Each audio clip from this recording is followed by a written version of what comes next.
میں نوکر سے ملا, میں نے کہا کہ آپ کی پوری زندگی گزری ہے علامہ اقبال کی خدمت میں, تو کبھی کوئی عجیب چیز بھی دیکھی آپ نے ان کی زندگی میں؟ تو وہ رونے لگ گیا اور کہنے لگا کہ علامہ صاحب نے مجھ سے وعدہ لیا تھا کہ میری زندگی میں یہ راز فاش نہیں کرنا ہے. اب چونکہ وہ نہیں رہے, دنیا سے جا چکے ہیں, اس لیے اب میں بتاتا ہوں. میں نے کہا کیا بات؟ کہنے لگے کہ ایک رات میں اپنے کمرے میں سو رہا تھا, رات کے 3 بجے کا وقت ہوگا, 2, 3, 4 بجے کا وقت, پچھلا پہر تھا. تو علامہ اقبال نے نا مجھے جگایا آ کے, تو مجھے کہنے لگے کہ میرے ایک معزز مہمان آئے ہیں, تو وہ لسی پینا چاہتے ہیں, اور جاؤ کہیں سے تازہ لسی بنوا کے لاؤ. وہ نوکر کہتا ہے میں اٹھا اور پریشان ہوا کہ اس وقت مہمان آئے ہیں اور لسی پینا چاہتے ہیں, تو یہ لسی پینے کا کون سا وقت, اور اس وقت لسی کہاں سے ملے گی؟ خیر میں نوکر تھا, اب کیا کرتا. میں کچن کی طرف گیا, برتن اٹھانا چاہا. اقبال نے کہا میں خود دھو کے دیتا ہوں. اقبال نے اپنے ہاتھوں سے نا برتن خود دھویا اور مجھے دیا, کہا جاؤ لسی لے کے آؤ. میں آنکھیں ملتا جا رہا تھا گلی میں, اب لسی کہاں سے ملے گی اس وقت؟ کہتے ہیں میں اسی مخمسے میں تھا کہ جب گلی کا میں نے موڑ کاٹا نا, تو میں دیکھ کر حیران ہو گیا, ایک کھوکھا بنا ہے, ایک بابا بیٹھا اور لسی بنا رہا ہے.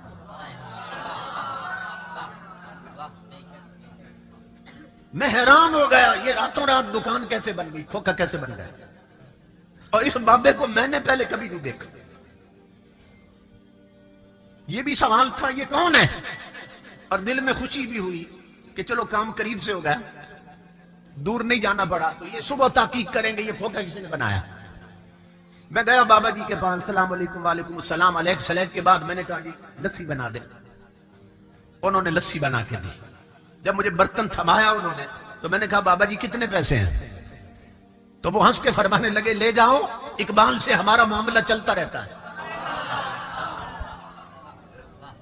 اقبال سے ہمارا معاملہ چلتا رہتا. وہ کہتا ہے میں اس پر اور حیران ہوا کہ یہ بابا جی اقبال کو بھی جانتے ہیں, اور میں اقبال کے ہر جاننے والے کو جانتا ہوں, اور میں اس بابے کو نہیں جانتا. بہت حیران. میں آیا, میں نے علامہ صاحب کو نا برتن دیا, انہوں نے کہا اپنے کمرے میں جاؤ. میں اپنے کمرے میں بیٹھا تھا چارپائی پہ, وہ مہمان کی خدمت میں گئے اور لسی پیش کی. تھوڑی تھوڑی باتوں کی آواز آ رہی تھی. اب میں منتظر تھا کہ اگلا کیا آرڈر ہے, مہمان یہیں ٹھہریں گے یا ابھی رخصت ہوں گے؟ کہتے ہیں میں نے محسوس کیا کہ مہمان رخصت ہو رہے ہیں. میں نے دیکھا سین میں مہمانوں نے اقبال کو سینے سے لگایا, پیشانی چومی اور نکلے. میں دوڑا, میں نے کہا علامہ صاحب میں کنڈی لگا دیتا ہوں, آپ سو جائیں. اقبال اپنے کمرے میں, میں نے کنڈی نہیں لگائی. میں نے پیچھے نکلا کہ دیکھوں تو صحیح آدھی رات کو آنے والا کہاں جا رہا ہے, یہ مہمان کون تھا؟ وہ کہتا اللہ کی عزت کی قسم میں نے دیکھا کہ اس مہمان نے ایک قدم اٹھایا اقبال کے دروازے سے, دوسرا گلی کے آخری کونے پہ رکھ دیا اور غائب ہو گئے. میں دوڑا پیچھے کہ اتنا بڑا قدم جسمانی نہیں ہوتا, یہ روحانی ہوتا ہے. نعرہ تکبیر, نعرہ رسالت, نعرہ حیدری. جس نے عید میلاد النبی آل نبی اولاد علی پچھترپا پھٹی کوئی سیائی ہوتی اور دودھ یارو سجنا دا جاگ وچ سہی سیالہ لائی ہوتی جی, دودھ سائی سجنا دا جاگ سیالہ لائی ہوتی. نعرہ حیدری.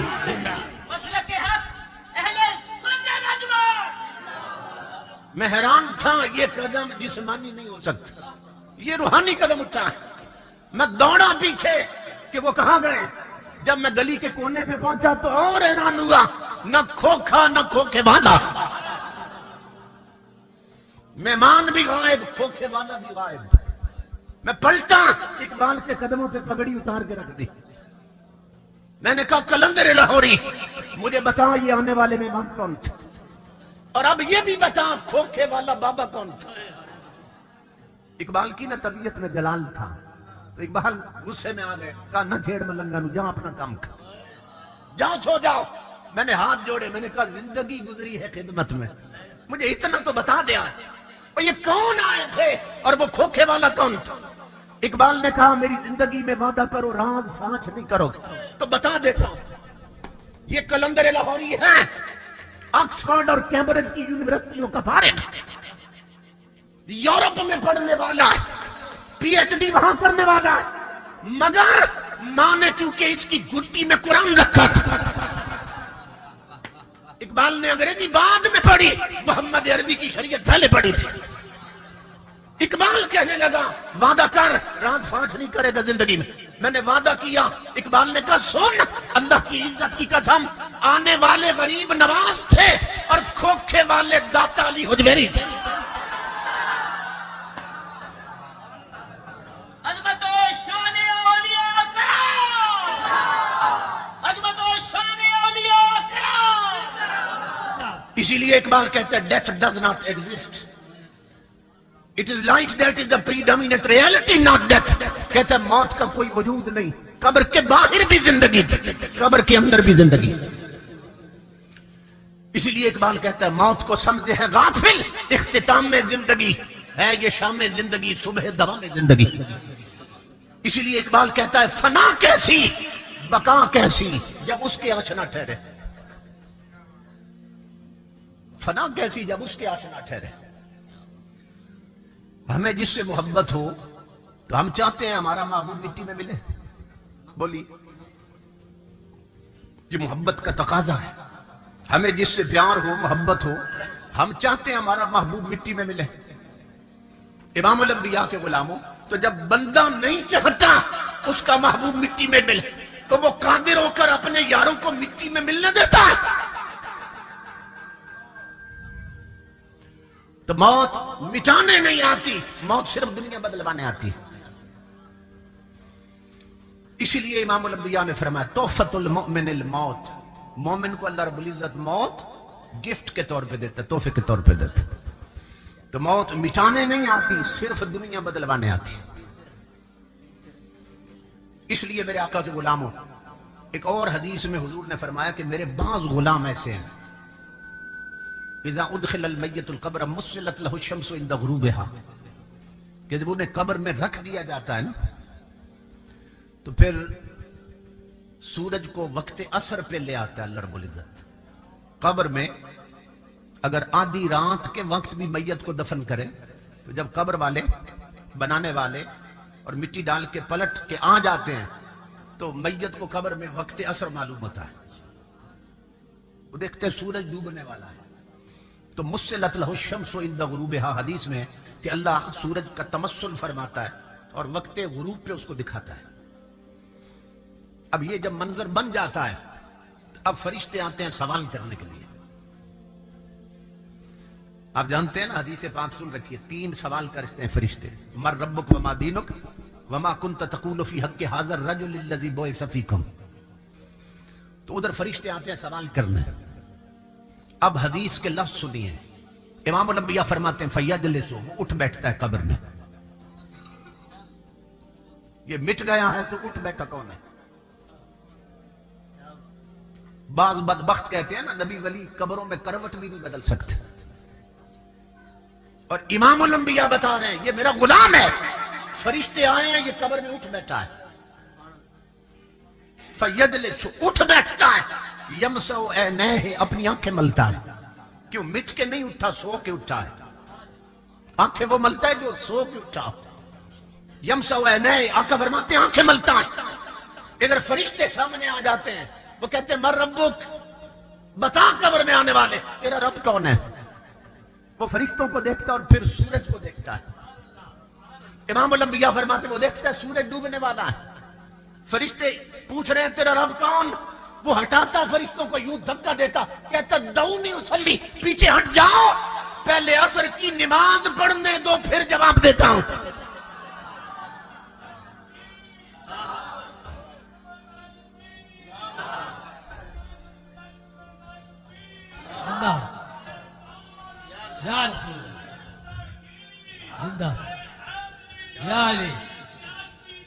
لاجپال لاجپال لاجپال لاجپال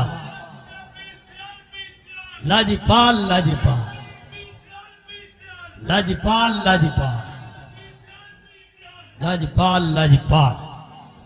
کہتا ہے پیچھے ہٹ جاؤ، پہلے مجھے عصر کی نماز پڑھنے دو. تمہارے سوالوں کا جواب بعد میں دیتا ہوں، کہیں میری نماز نہ رہ جائے. یہ حدیث یہاں ختم ہو جاتی. فرشتے آتے ہیں، کہتے ہیں تیرا رب کون؟ وہ کہتا ہے پہلے نماز پڑھ دوں پھر جواب دیتا ہوں. یہ حدیث یہاں ختم ہو جاتی. حکیم الامت مفتی احمد یار خان نعیمی رحمت اللہ تعالی علیہ، آپ نے اس حدیث کی شرح میں لکھا ہے کہ یہاں حدیث ختم کیوں ہو گئی؟ فرماتے اس لیے کہ بات ہی ختم ہو گئی. کچھ حضور کے امتی ایسے ہیں، فرشتے کہتے ہیں تیرا رب کون؟ وہ کہتا ہے پہلے نماز پڑھ لوں پھر بتاتا ہوں. فرشتے اس کی قبر سے پلٹ جاتے ہیں، وہ نماز شروع کر دیتا ہے، فرشتے پلٹ جاتے ہیں اور پھر قیامت تک لوٹ کے نہیں آتے پوچھنے کے لیے تیرا رب کون ہے. اور سب کا مرنا ایک جیسا نہیں، سب کی قبریں ایک جیسی نہیں. لوٹ کے نہیں آتے، کیوں؟ کہ ان کے ہر سوال کا جواب اس نے دے دیا. فرشتوں کو خبر ہو جاتی ہے کہ جسے قبر میں بھی نماز کی فکر لگی ہے، اس کی دنیا کی زندگی کس ڈھنگ میں گزری ہوگی. تو یہ امام الانبیاء کے سچے غلام یہ قبر میں بھی نماز کی بات چھیڑ دیتے ہیں. یہ کون کہہ سکیں گے کہ پہلے نماز پڑھ دو؟ کیا وہ کہہ سکیں گے جو تاش کی بازی نہیں چھوڑتے اور سجدے چھوڑ دیتے ہیں؟ جو ہوٹل پر حقے کا کاش نہیں چھوڑتے اور نمازیں چھوڑ دیتے ہیں، وہ کہہ سکیں گے؟ کیا وہ مائیں بہنیں بیٹیاں کہہ سکیں گی جو ڈرامہ نہیں چھوڑتی اور رب کے سجدے چھوڑ دیتی ہیں؟ کیا وہ جوان کہہ سکیں گے جو کرکٹ میچ کے لیے جمعے کی نمازیں چھوڑ دیتے ہیں کہ پہلے نماز پڑھ لو؟ کیا وہ کہہ سکیں گے؟ یہ کون کہے گا جس کی پیشانی میں سجدے کا نور ہوگا، جس کے پاؤں مسجد کے راستے پہ چلنے کے عادی ہوں گے؟ یہ وہ کہہ سکے گی کہ جس نے ٹی وی نہیں مصطفیٰ کا مصلی آباد رکھا ہوگا؟ صرف وہ کہہ سکے. تو جب سب کی زندگی ایک جیسی نہیں تو سب کی موت بھی ایک جیسی نہیں ہوتی. تو جب سب کی موت ایک جیسی نہیں تو سب کی قبر بھی ایک جیسی نہیں ہوتی. حضرت رابعہ بصری ہیں عورت، حضرت رابعہ بصری عورت ہیں، مگر اپنے رب کے ساتھ ایسی لو لگائی کہ اپنے دور کے بڑے بڑے مردوں کو پیچھے چھوڑ گئے. عورت ہیں، قبر میں گئی، قبر میں فرشتے آ گئے پوچھنے تیرا رب کون ہے؟ فرشتے آ کے کہتے ہیں رابعہ مر ربک، تیرا رب کون ہے؟ یہ عورت ہے، میری ماں بہنوں بیٹیوں. فرشتوں کو فرمانے لگی من انتما، پہلے بتاؤ تم کون ہو؟ مجھ سے رب کا پوچھنے والوں پہلے بتاؤ تم کون ہو.